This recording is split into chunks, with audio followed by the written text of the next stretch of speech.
Certains gagnent des Oscars, d'autres des milliards. Chacun sa récompense, sa marque de reconnaissance. Mais quand on n'est pas nominé, qu'on n'est pas une célébrité, qui va nous donner un trophée, nous remercier d'exister? Qui sera là pour nous aimer, même si on n'est pas parfait? Et si ce qu'on croyait être un plaisir n'était que l'illusion d'un désir, d'être récompensé pour cette petite vie si durement menée?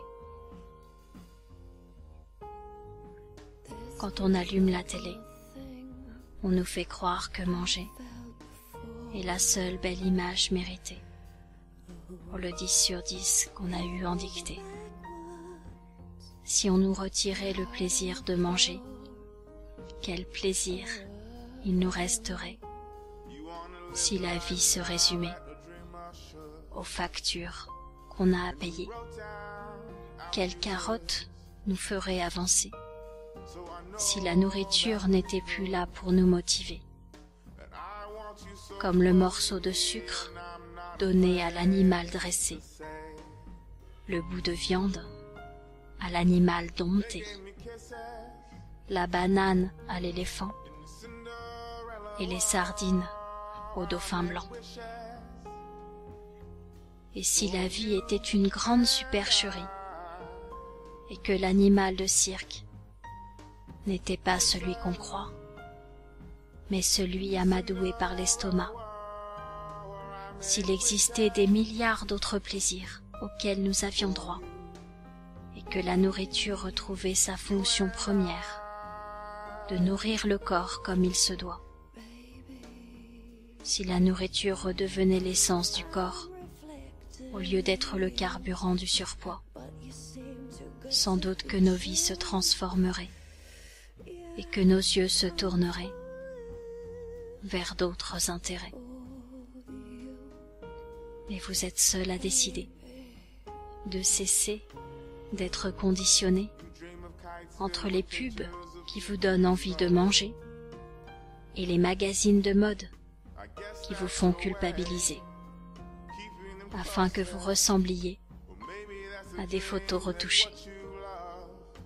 Et plus vous culpabilisez, plus vous vous privez, et plus vous vous privez, plus vous vous récompensez, et plus vous mangez.